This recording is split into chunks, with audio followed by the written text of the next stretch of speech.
வணக்கம் மக்களே. நம்ம சேனல்ல தொடர்ந்து ரிவ்யூஸ் தாங்க பார்த்துக்கிட்டு இருக்கோம். அந்த வகையில இப்ப நம்ம எதை பத்தின ரிவ்யூ பார்க்க போறோம் அப்படின்னா, நம்ம கார்த்திக் கதையில ஏப்ரல் 8ஆம் தேதி எபிசோடுக்கான ஒரு சூப்பரான ப்ரோமோ ரிலீஸ் பண்ணியிருக்காங்க. இந்த ப்ரோமோ பத்தின ரிவ்யூ தாங்க நம்ம இந்த வீடியோல பார்க்க போறோம். ஸோ மறக்காம இந்த வீடியோக்கு லைக் பண்ணிக்கோங்க, நம்ம சேனல்ல சப்ஸ்கிரைப் பண்ணிட்டு பக்கத்துல உள்ள பெல் ஐகானையும் கிளிக் பண்ணி ஆல்னு செட் பண்ணிக்கோங்க. அப்பதாங்க அடுத்து வீடியோஸ் போடும் பொழுது உங்களுக்கு தொடர்ச்சியா நோட்டிபிகேஷன் வரும் பார்க்கலாம். சரி வாங்க வீடியோல என்ன நடந்துச்சு அப்படிங்கறத பத்தி நம்ம இப்ப பார்ப்போம். நம்ம சாமுண்டீஸ்வரி வந்துட்டு கார்த்தி ரேவதிக்கு சாந்தி முகூர்த்த ஏற்பாடு ரெடி பண்றாங்க. அப்பதான் நம்ம சந்திரா வந்து கேக்குறாங்க, அக்கா நீ என்னப்பா எல்லாத்தையும் இப்படி அவசர அவசரமா பண்ணிக்கிட்டு இருக்கே, எனக்கு என்னமோ இது தப்பா படுதுக்கா. அதுக்கு சாமுண்டீஸ்வரி சொல்றாங்க, சந்திரா எல்லாம் நடக்க வேண்டிய நேரத்துலதான் சந்திரா நடக்குது, ஒண்ணும் தப்பாலாம் ஒண்ணும் நடக்கல, இப்ப என்ன ஆச்சு உனக்கு அப்படின்னு சந்திராட்ட கேக்குறாங்க. அதுக்கு சந்திரா சொல்றாங்க, அக்கா நான் சொல்றது கேளு, நீ அவசரப்பட்டு முடிவெடுக்கிற. இந்த டிரைவர் ராஜா யாருன்னே தெரியாது, அதுக்குள்ளயும் ரேவதிக்கு பிடிச்சு கல்யாணம் பண்ணி வச்சுட்ட. இப்ப மட்டும் அந்த டிரைவர் ராஜா தவறானவனா இருந்தா உன்னால என்ன பண்ண முடியும்? ரேவதியோட லைஃப உன்னால காப்பாத்த முடியுமா? எதுவுமே பண்ண முடியாது. இப்படி நீ அவசரப்பட்டு முடிவெடுத்ததுக்கு கண்டிப்பா ஒரு நாள் வருத்தப்படுவ அப்படின்னு சொல்ல, அதுக்கு சாமுண்டீஸ்வரி சொல்றாங்க, இங்க பாரு, என்னை பொறுத்த வரைக்கும் இந்த டிரைவர் ராஜாவோட ஸ்டோரியில எந்தவித தவறும் இருக்காது அப்படின்னு தான் எனக்கு தோணுது. அவன் கண்டிப்பா தவறானவன் கிடையாது அப்படிங்கறது எனக்கு முழு நம்பிக்கை இருக்கு. சந்திரா சொல்றாங்க, உன் நம்பிக்கை கண்டிப்பா ஒரு நாள் வீணா போக போகுது பாரு. ஏன்னா எனக்கு ஆரம்பத்துல இருந்தே அவன் மேல சந்தேகமா தான் இருக்கு. கல்யாணத்துல கூட அவன் தான் மகேஷ கடத்தினான் அப்படின்னு எல்லாரும் சொல்றாங்க. ஆனா நீ நம்பவே மாட்டேங்கிற. அக்கா எனக்கு என்னமோ ரேவதியோட லைஃப் ஸ்பாயில் ஆக போகுது அப்படின்னு தான் தோணுது. நீ உன் பெத்த பெண்ணோட வாழ்க்கையவே நடு ஆத்துல விட போற. அதுக்கு சாமுண்டீஸ்வரி சொல்றாங்க, இங்க பாரு சந்திரா, அப்ப நான் முட்டாள்தனமா முடிவெடுத்துட்டேன்னு சொல்றியா? சந்திரா சொல்றாங்க, ஐயோ அக்கா, நான் அப்படியெல்லாம் சொல்லலக்கா. நான் என்ன சொல்றேன்னா, இந்த டிரைவர் ராஜாவோட அம்மாவை பத்தி உனக்கு தெரியும்ல, ரேவதி கூட எப்பயோ ஒரு தடவை பாத்தீன்னு சொன்னால, கல்யாணம் ஆகிருச்சு, அவங்க அம்மா கூட இங்க வரக்கூடாது? அவங்க அம்மா இங்க வந்தா என்ன நடக்க போகுது? அவங்க அம்மா வந்தாலும் அவங்களோட ஆசீர்வாதம் கிடைக்கும்ல. அப்ப சாமுண்டீஸ்வரி சொல்றாங்க, சந்திரா இந்த விஷயத்த பத்தி நான் யோசிக்காம இருந்துட்டேன், நீ சொல்றது சரிதான். நான் டிரைவர் ராஜாவோட அம்மாவை கூப்பிடாம இருந்துட்டேன்னு. சரி, நான் இத பத்தி டிரைவர் ராஜா கிட்ட பேசினேன். சந்திரா சொல்றாங்க, இதுக்கு மேலே ஏன்க்கா நீ டிலே பண்ற? இப்பவே கூப்பிட்டு அவங்க அம்மா எங்க இருக்காங்க அப்படிங்கறத கேளு. இதை கேட்டதும் சாமுண்டீஸ்வரி சொல்றாங்க, சரி ஓகே நான் கேக்குறேன்டி அப்படின்னு சொல்லிட்டு நேரா மாப்பிள்ள அப்படின்னு கூப்பிடுறாங்க. அப்ப கார்த்தி அந்த இடத்துக்கு வராரு. வந்துட்டு சொல்லுங்க மேடம் அப்படின்னு சொல்ல, சாமுண்டீஸ்வரி சொல்றாங்க, மாப்பிள்ள நான் உங்ககிட்ட இத்தனை தடவை சொல்லியிருக்கேன், என்னை வந்து நீங்க மேடம்னு சொல்றாதீங்க. என் பொண்ணை நீங்க கல்யாணம் பண்ணிருக்கீங்க, அப்ப நீங்க என்னை வந்துட்டு அத்தைன்னு தான் கூப்பிடணும். அத்தைன்னு கூப்பிட்டாதான் எனக்கு பெருமையும் கூட. நீங்க இந்த மாதிரி என்ன மேடம்னு கூப்பிட்டா அது எனக்கு ரொம்ப கஷ்டமா இருக்கு. நீங்க இந்த வீட்டோட மாப்பிள்ள, அப்பன்னா நீங்க என்னை வந்துட்டு அத்தைன்னு தான் கூப்பிடணும். மயில் வாங்கினா எப்படி இந்த வீட்டுல உரிமையோட இருக்காரோ அதே உரிமை உங்களுக்கும் இருக்கு. நீங்க என்னை அத்தைன்னு கூப்பிடலாம், நான் எந்தவித கோபமும் படமாட்டேன், சரியா? அப்ப சந்திரா சொல்றாங்க, அக்கா அவனுக்கு எப்படி கூப்பிட விருப்பமோ அப்படியே கூப்பிட்டுக்கட்டுமே, இதுல என்ன இருக்கு? அப்ப டக்குன்னு சாமுண்டீஸ்வரி வந்து சந்திராவை பார்த்து, சந்திரா இப்படி அவன் இவன்னு சொல்லாத, இவர் இந்த வீட்டோட மாப்பிள்ள, ஞாபகத்துல வச்சுக்கோ. இதை கேட்டதும் சந்திரா ரொம்ப ஷாக் ஆகுறாங்க. சரிக்கா அப்படின்னு. அப்ப ராஜராஜா சொல்றாரு, சாமுண்டீஸ்வரி இத பத்தி நான் ஆல்ரெடி சந்திரா கிட்ட பேசணும்னு நினைச்சேன், எப்ப பார்த்தாலும் அவன் இவனே சொல்றான், அவர் இந்த வீட்டோட மாப்பிள்ள அப்படிங்கறதையே சுத்தமா அவளுக்கு ஞாபகம் இல்ல போல. அப்ப சந்திரா சொல்றாங்க, சரி அவரை நான் மாப்பிள்ளனே கூப்பிடுறேன் அப்படின்னு சொல்றாங்க. அதுக்கப்புறம் சாமுண்டீஸ்வரி சொல்றாங்க, சரி வந்த விஷயத்துக்கு வாங்க. இங்க பாருங்க மாப்பிள்ள, உங்க அம்மா இப்ப எங்க இருக்காங்க? அப்ப கார்த்தி அதிர்ச்சி ஆகுறாரு. அப்ப கார்த்தி அதிர்ச்சியாகி இருக்கிறத பார்த்துட்டு சந்திரா கேக்குறாங்க, என்ன சின்ன மாப்பிள்ள, அம்மாவை பத்தி கேட்டதோட இப்படி பொட்டி பாம்பா அடங்கிட்டீங்க? உங்க அம்மா எங்க இருக்காங்கன்னு சொல்லுங்க. ஏன்னா உங்களுக்கும் ரேவதிக்கும் கல்யாணம் ஆகிட்டு பெத்த மகனோட கல்யாணத்தை பார்க்கணும்னு ஒவ்வொருத்தரும் ஆசைப்படுவாங்க. ஆனா திடீர்னு இப்படி கல்யாணம் ஆகிட்டு உங்க அம்மா எங்க இருக்காங்க அப்படிங்கறத பத்தி இன்னுமே வந்துட்டு நீங்க சொல்லவே இல்லை. இன்னும் எத்தனை நாள் நீங்க ஒளிவு மறைவா உங்க அம்மாவை வச்சிருக்க போறீங்க? நீங்க கூட்டிட்டு வந்தா கூட உங்க அம்மா நல்லபடியா இருப்பாங்கல்ல? அவங்க இந்த வீட்டோட சம்மந்தி தானே, உங்க அம்மா எங்க இருக்காங்கன்னு சொல்லுங்க. அப்ப கார்த்தி சொல்றாரு, அம்மாவுக்கு நான் கல்யாணம் ஆன விஷயம் தெரிஞ்சிச்சுன்னா அம்மா ரொம்ப கவலைப்படுவாங்க. சோ அத பத்தி நான் இப்ப சொல்லல. சாமுண்டீஸ்வரி சொல்றாங்க, இங்க பாருங்க மாப்பிள்ள, அத பத்தி நான் உங்க அம்மா கிட்ட பேசிக்கிறேன். நீங்க உங்க அம்மாவுக்கு போன் பண்ணுங்க. அப்பதான் சந்திரா சொல்றாங்க, அக்கா கொஞ்ச நாளைக்கு முன்னாடி ரேவதி கூட போன் பண்ணி பேசியிருக்கிறா. ஏதோ இந்த கல்யாணம் நடந்தப்போ ரேவதி அவங்க அம்மாவை ரொம்ப நம்பிட்டால, அப்ப அவங்க அம்மாவுக்கு கூட ஏதோ புடவை கூட எடுத்து கொடுத்தா. அதனால கண்டிப்பா ஆஹ் அந்த டிரைவர் ராஜாவோட அம்மா போன் வச்சிருப்பாங்க. சோ போன் பண்ணி கேட்கலாம். இது கேட்டதோட நம்ம கார்த்தி ரொம்ப ஷாக் ஆகுறாரு. அப்ப சாமுண்டீஸ்வரி சொல்றாங்க, அதான் உங்க அம்மா போன் வச்சிருக்காங்கன்னு சொல்றாங்கல்ல, போன் பண்ணி பாருங்க மாப்பிள்ள. உடனே கார்த்தியும் சரி நான் போன் பண்றேன் அப்படின்ட்டு நேரா போன் பண்றாரு அபிராமிக்கு. அபிராமி போன் அட்டன் பண்ணி, கார்த்தி சொல்லுப்பா, எப்படிப்பா இருக்க? உனக்கும் ரேவதிக்கும் சாந்தி முகூர்த்த ஏற்பாடு நடந்துகிட்டு இருக்குன்னு கேள்விப்பட்டேன். கேட்கவே எனக்கு ரொம்ப சந்தோஷமா இருக்குப்பா. அதுக்கு கார்த்தி சொல்றாரு, அம்மா அந்த விஷயத்த பத்தி அப்புறம் பேசிக்கலாம். இப்ப நான் உங்ககிட்ட முக்கியமான விஷயத்த கேக்குறதுக்காக தான் போன் பண்ணேன். அபிராமி கேக்குறாங்க, ஏன்பா என்னாச்சு? அப்ப கார்த்தி கேக்குறாரு, அம்மா நீங்க இப்ப எங்க இருக்கீங்க? அபிராமி சொல்றாங்க, பக்கத்து ஒரு கோவில்ல உனக்கு கல்யாணம் ஆகிருச்சுல, அதனால சாமி கும்பிடறதுக்காக வந்தப்பா, நேர்த்தி கடன் பண்றதுக்கு. அப்ப கார்த்தி கேக்குறாரு, அம்மா உங்களை அத்தை பாக்கணும்னு சொல்றாங்க. இது கேட்டதும் அபிராமி எதிர்ச்சியாகி, என்னப்பா சொல்ற? அவ என்ன பாக்கணும்னு சொல்றாளா? கார்த்தி சொல்றாரு, ஆமாமா உங்களை பாக்கணுமா. இது மாதிரி எனக்கும் ரேவதிக்கும் கல்யாணம் ஆகிட்டு இல்ல, என்னோட அம்மாவை பாக்கணும் அப்படின்னு ரொம்ப பிடிவாதம் பண்றாங்க. இப்ப நான் என்ன சொல்றது? அதுக்கு அபிராமி சொல்றாங்க, இங்க பாருப்பா, சாமுண்டீஸ்வரி இது வரைக்கும் என்ன பார்த்ததே கிடையாது. சின்ன வயசுல பார்த்தது. அவளுக்கு கண்டிப்பா என் முகம் அந்த அளவுக்கு ஞாபகம் இருக்காதுன்னு தோணுது. அதனால நான் வரேன்ப்பா, நீ கவலைப்படாத. கார்த்தி சொல்றாரு, அம்மா அத்தைய பத்தி நீ சாதாரணமா மதிப்பிடாத. அத்தை எப்படிப்பட்ட ஆளு அப்படிங்கறது இத்தனை நாள் இங்க இருந்த எனக்கு தான் தெரியும்.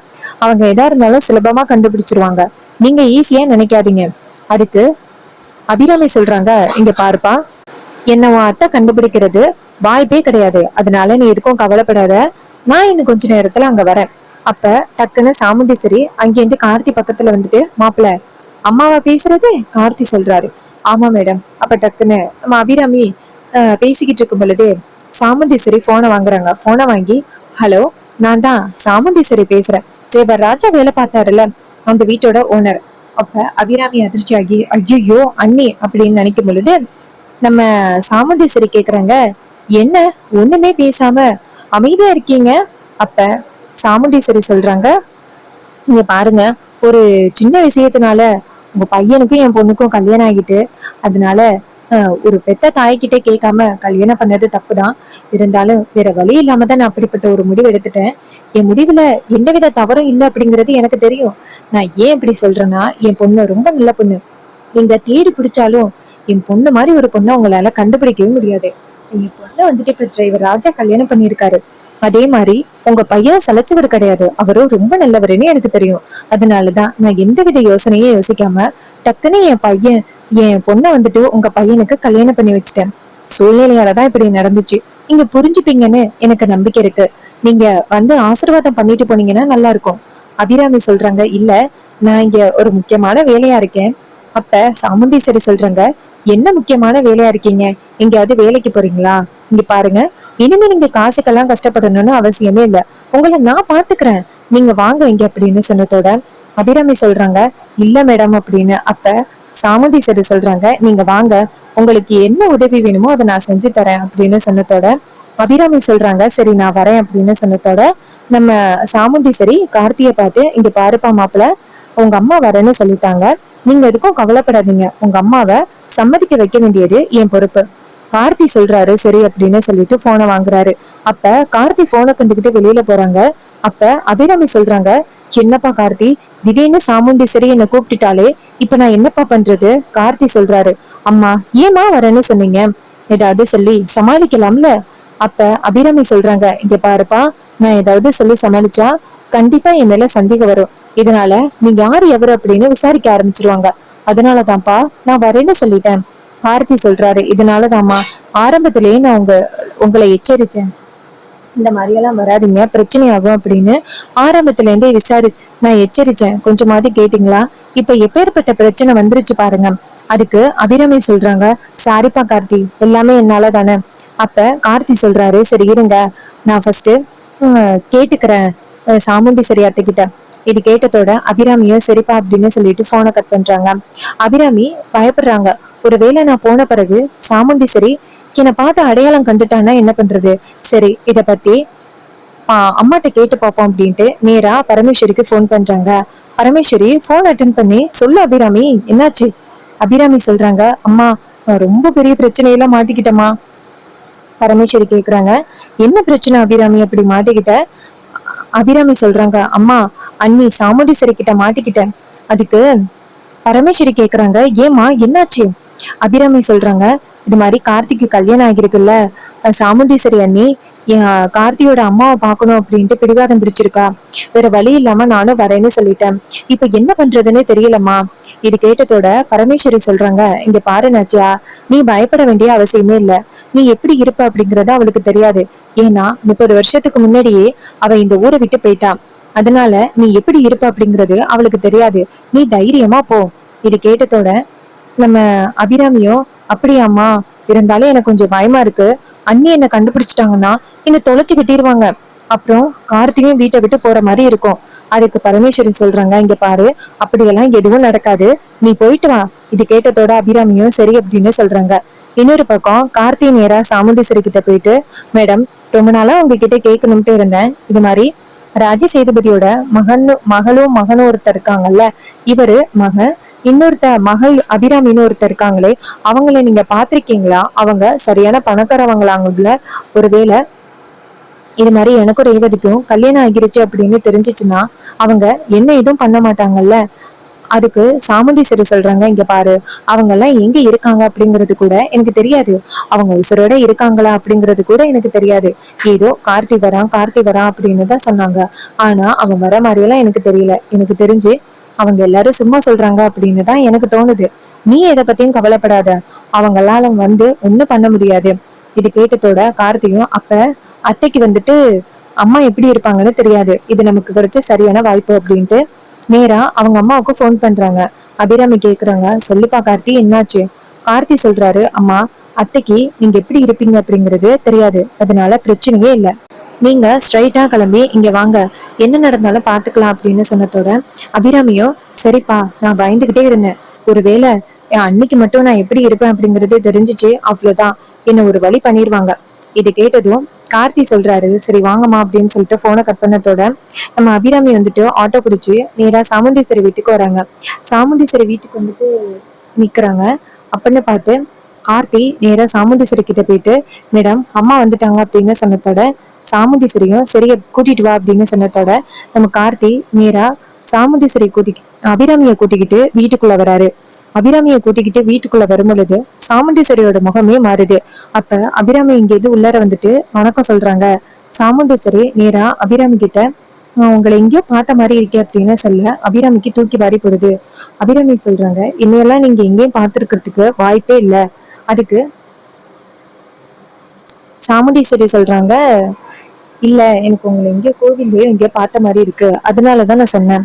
அபிராமி சொல்றாங்க, ஒருவேளை நீங்க கோவில்ல என்ன பாத்துருக்கிறதுக்கு நிறையவே சான்சஸ் இருக்கு, மத்தபடி நீங்க என்ன எங்க பார்க்க போறீங்க அப்படின்னு சொன்னதோட சந்திரா என்ன பண்றாங்கன்னா டக்குன்னு அபிராமிய போட்டோ பிடிக்கிறாங்க. போட்டோ பிடிச்சு நேரா சிவனாண்டிக்கு போட்டோ அனுப்பிடுறாங்க. அப்ப சந்திரா மெசேஜ் பண்ணிடுறாங்க, என்னங்க, இங்க இந்த டிரைவர் ராஜாவோட அம்மா வந்துட்டாங்க, நீங்க என்னன்னு பாத்துட்டு சொல்லுங்க, எனக்கு என்னமோ அந்த பொம்பளை மேல ரொம்ப சந்தேகமா இருக்கு, இவளை பார்த்தாலே சாதாரண ஏழை மாதிரி தெரியல, எனக்கு என்னமோ இவன் நடிக்கிற மாதிரிதான் தெரியுது, நீ என்னன்னு பாத்துட்டு சொல்லுங்க. இது கேட்டதும் சிவனாண்டியும் சரி நான் பாத்துட்டு சொல்றேன் அப்படின்னு சொல்றாரு. அப்ப சாமுண்டீஸ்வரி நேரா அபிராமி கிட்ட வந்துட்டு, சரி, நான் இது மாதிரி உங்க பையனுக்கும் என் பொண்ணுக்கும் திடீர்னு இந்த மாதிரி கல்யாணம் பண்ணி வச்சதுனால உங்களுக்கு ஒன்றும் கோவம் இல்லையே அப்படின்னு கேட்க, அதுக்கு அபிராமி சொல்றாங்க, சேச்சா, நான் எப்படி கோவப்படுவேன், ரேவதியை யாருக்குதான் பிடிக்காம இருக்கும் அப்படின்னு சொல்லிட்டு ரேவதி பக்கத்துல போக, அப்ப ரேவதி முறைக்கிறாங்க. அப்ப சாமுண்டீஸ்வரி ரேவதியை பார்த்து, இங்க பாரு ரேவதி, அவங்க காலில் விழுந்து ஆசீர்வாதம் வாங்கிக்கோ அப்படின்னு சொல்ல கார்த்தியும் ரேவதியும் சேர்ந்து அபிராமியோட காலில் விழுகிறாங்க. அப்ப ரேவதி டக்குன்னு எந்திரிச்சு நேரா அபிராமியை பார்த்து, உங்க புள்ள சரியான சீட்டிங் பண்ணி என்ன கல்யாணம் பண்ணிட்டாரு, அதை பத்தி உங்களுக்கு தெரியுமா? பெத்த அம்மாவையே ஒழுங்கா பாத்துக்க முடியாதவரு என்ன எப்படி ஒழுங்கா பாத்துப்பாரு அப்படின்னு சொல்லி ரேவதி பேச, அப்ப அபிராமி சொல்றாங்க, இங்க பாரு, இது மாதிரி அம்மா மேல பாசம் உள்ள யாரையுமே பார்க்கவே முடியாது, ஆனா என் பிள்ளை என் மேல அந்த அளவுக்கு பாசமா இருப்பான், உனக்கு அவனை பத்தி தெரியாம பேசுற, ரேவதி சொல்றாங்க, ஏன் தெரியாது, இவர் ஒரு சீட்டிங் பேர்வழி அப்படின்னு சொல்லிட்டு ரேவதி சொல்ல, அப்ப சிவனாடி நேரா சந்திராவுக்கு மெசேஜ் பண்ணிடுறாங்க. இது மாதிரி அந்த பரமேஸ்வரியோட பொண்ணுதான் அபிராமி அப்படின்னு. இது கேட்டதோட செம்ம ஷாக் ஆகுறாங்க நம்ம சந்திரா. அப்ப சந்திரா நேரா டக்குன்னு சாமுண்டீஸ்வரி பக்கத்துல வந்துட்டு, அக்கா இந்த போட்டோவை பாரு அப்படின்னு சொன்னதோட ராஜ சேதுபதியோட ஃபேமிலி போட்டோ வருது. அந்த ஃபேமிலி போட்டோல அபிராமி இருக்கிறத பாக்குறாங்க. சாமுண்டீஸ்வரி அந்த போட்டோவை பார்த்ததோட அபிராமிய பார்த்து, ஏய் நீ யாரு அப்படின்னு கேட்க, அபிராமி சொல்றாங்க, என்ன மேடம் என்னாச்சு? சாமுண்டீஸ்வரி சொல்றாங்க, இங்க பாரு, இதுக்கு மேல ஏதாவது ஒரு பொய் சொன்ன அவ்வளவுதான், நீ துப்பாக்கி தான் பேசும், நீ யாருன்னு சொல்லு அப்படின்னு சொன்னதோட நம்ம அபிராமி சொல்றாங்க, இங்க பாருங்க, யாரோ உங்ககிட்ட என்னை பத்தி தப்பா சொல்லியிருக்காங்கன்னு தெரியுது, இப்ப எதுக்காக இப்படி கோவப்படுறீங்க? அப்ப சாமுண்டீஸ்வரி சொல்றாங்க, நீ மட்டும் இப்ப யாருன்னு சொல்லல, அப்புறம் என்னோட கோபத்துக்கு ஆளாகிருவ, சொல்ல போறியா இல்லையா அப்படின்னு மிரட்டினத்தோட நம்ம அபிராமி, இது மாதிரி நான் தான் ராஜ சேதுபதியோட பொண்ணு அபிராமி. இது கேட்டதும் செம்ம ஷாக் ஆகுறாங்க கார்த்தி. அப்ப சாமுண்டீஸ்வரி சொல்றாங்க, இங்க பாரு, எதுக்காக இந்த வீட்டுக்குள்ள என் மாப்பிள்ளையோட அம்மான்னு சொல்லி நடிச்சுக்கிட்டு வந்தேன்? எப்படியாவது நடிச்சுக்கிட்டு வந்து என் பொண்ணு ரேவதி, என் பொண்ணு துர்கா, இல்லைன்னா இன்னொரு பொண்ணை கல்யாணம் பண்ணலாம் அப்படிங்கிறதுக்காக பிளான் பண்ணியா அப்படின்னு கேட்க, அதுக்கு அபிராமி சொல்றாங்க, இங்க பாரு, அப்படிங்கிற எண்ணத்துல நான் வரல. அப்ப டக்குன்னு சாமுண்டீஸ்வரி ரூமுக்குள்ள போயிட்டு துப்பாக்கி எடுத்துட்டு வந்துட்டே நேரா அபிராமிக்கு நேரா நீட்டுறாங்க. இதை பார்த்துட்டு கார்த்தி அதிர்ச்சி ஆகுறாரு. கார்த்தி டக்குன்னு அதை தடுக்கிறாரு. அப்பதான் சாமுண்டீஸ்வரி கேக்குறாங்க, மாப்பிள்ள நீங்க எதுக்கு மாப்பிள்ள தடுக்கிறீங்க? இவ யாருன்னே உங்களுக்கு தெரியாது, உங்களை ஏமாத்துறதுக்காக அவ இங்க வந்திருக்கா, இப்ப நீங்க எதுக்காக வந்துட்டு தடுக்கிறீங்க அப்படின்னு கேட்க, அப்பதான் சந்திரா சொல்றாங்க, பெத்த அம்மாவுக்கு நேரா இப்படி துப்பாக்கிய காட்டினா யாருக்குதான் பயமா இருக்காது? இதை கேட்டதும் நம்ம சாமுண்டீஸ்வரி அதிர்ச்சி ஆகுறாங்க. சந்திராட்ட என்ன சந்திரா சொல்ற அப்படின்னு கேட்க, சந்திரா சொல்றாங்க, ஆரம்பத்துல இருந்தே இவனை பத்தி நான் எச்சரிச்சேன்னு. இவன் யாரு தெரியுமா? ராஜ சேதுபதியோட பேரன் கார்த்தி. இந்த அபிராமி யாரு தெரியுமா? ராஜ சேதுபதியோட பொண்ணு. இவங்க நல்லா நம்மளை ஏமாத்திட்டாங்க. ஆரம்பத்துல இருந்து இதுக்குதான் எச்சரிச்சேன், கொஞ்சம் பார்த்து பண்ணு, பொண்ணோட லைஃப் அப்படின்னு நான் ரொம்ப எச்சரிச்சேன்.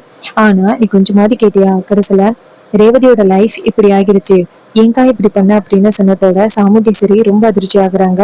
ஸோ இந்த ப்ரிடிக்ஷன் உங்களுக்கு எந்த அளவுக்கு பிடிச்சிருந்துச்சு அப்படிங்கறத மறக்காம கமெண்ட்ல சொல்லுங்க. அண்ட் இந்த ப்ரோமோ வந்துட்டு லாஸ்ட் எபிசோட்ஸ்ல போட்டான். அண்ட் இந்த ப்ரோமோ பத்தின ஒப்பீனியனையும் கமெண்ட்ல சொல்லுங்க. அண்ட் கொஞ்ச நாளா ஸ்டோரி வந்துட்டு ரொம்ப லோவா இருக்கிற மாதிரி தெரியுது. ஸோ உங்களுக்கு எப்படி தோணுது அப்படிங்கிறதையும் மறக்காம கமெண்ட்ல சொல்லுங்க. ஸோ இதே மாதிரி உங்களோட ஆதரவை கண்டினியூவா கொடுங்க. இதே மாதிரி அடுத்த வீடியோல பார்க்கலாம். தேங்க்யூ ஃபார் வாட்சிங்.